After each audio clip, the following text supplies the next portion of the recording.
Good morning, Eric. Hey, good morning. Glad to be here. Thank you. So, my question to you today is the future of contingent staffing. It's in a state of flux. A lot of changes. What do you see happening over the next 18 to 24 months? What I see in the next 18 to 24 months, first, let me open up. It seems like the state of contingent staffing has always been in flux. I mean, ever since the inception of being able to utilize contingent labor to augment companies' organizational staff. I think what we're seeing now is an acceleration of it. I think the acceleration of this change, I think, has to be due to technology improvements. Um, let's kind of back up to where we had in the beginning vendor management systems that were deployed. That was the first enablement tool. And as a staffing provider, and back in my past at that time period, we avoided that like the plague. We thought that was going to be the end of the world.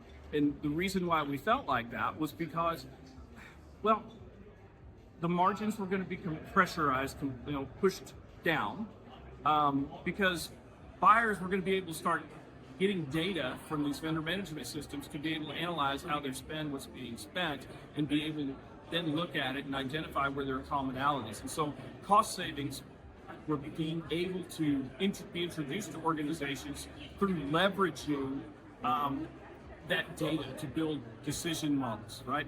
So that seemed to be the beginning of things. And as companies started to realize that vendor management systems type scenarios and then managed service providers that utilize those systems on behalf of organizations, that was going to be the new future. Things started to evolve. And what we've seen is over, I guess that would have been around 2002 or so. So probably over 24 years now, we've seen things evolve.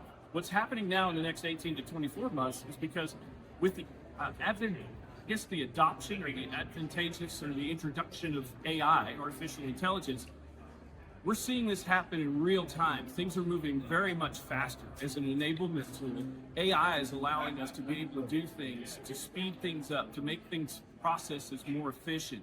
And I think the future from a staffing supplier perspective is going to be, you're going to see teams, it's staffing companies that reduce the amount of headcount dedicated to recruiting, for example, right? Mm-hmm. You're still going to have a certain amount of people because you have to have someone to hold that person's hand and make sure they're on site, and you have to have that human touch involved. But what we're going to see is that with AI, and as fast as it learns, it's going to rapidly be able to recruit faster and better. I mean, we talk about AI can match a resume against the skills of the workers so much faster than a human can, and it's going to continue to increase and push that time frame to make faster deployments. On the other hand, it's also going to allow staffing companies to do two things. They're going to become either more profitable because they'll have less labor involved in that, or they'll be able to reduce their rates to the buyers' organizations like mine, and we'll be able to see lower bill rates. And if they don't reduce the bill rates, say you're working off of a not to exceed rate carding scenario, what you will see is the buyers, even if you're still within the market rates, because the suppliers are going to become more efficient because of technology gains, they're going to be able to bring you a better candidate to be able to bring that to the table at the same cost. So you're going to see quality go up from a buyer perspective with the key suppliers that embrace this technology, realign their resources to be more consultative, and spend the money to have the technology involved to lower their costs overall. So I think in the next 18 to 24 months, you're going to see a lot of that. The other thing I predict, and I'm seeing it more and more, is I think total talent management is starting to gain more of a foothold. Of course, we've been saying that since 2012, but I do see that it is starting to take more of a foothold. I think the partnerships between HR and procurement are starting to learn to trust each other more. Mm-hmm. I think it's becoming more of a healthy relationship, less territorial, and I think we're going to see gains in that. The other thing I see is from statement of work. I think people are starting to realize, and I've been preaching this for a while, you have to look at work functionally as opposed to what a worker calls themselves, the manager calls them, or their company that they're provided to calls them. But if you look at work functionally, it's going to come down to contingent labor is HR-related risk and indemnity to buyers like me.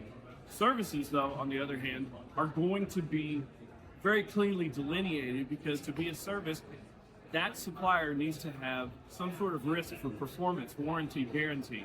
And so if companies pursue that guideline in the middle, you're going to start seeing SOW being moved more and more into the right space, whether it's contingent labor, because buyers are starting to realize, why should I pay for risk under an SOW that the supplier is not absorbing? Hence, that over on this side, on the contingent side, the costs are lower because there's less indemnities, there's less risk being absorbed. So you can then take, as a buyer, and be able to take data from both sides and go back to the business and say, why are we paying 30 to 50% more on this side for the work that could be done on this side of this contingent, which is where it should be. So you're going to see those types of things, and I think we're going to see rapid adoption. Again, AI is going to also assist in being able to take that data and build those business cases much more fast and rapidly than I can, for sure. Thank you so much, Eric.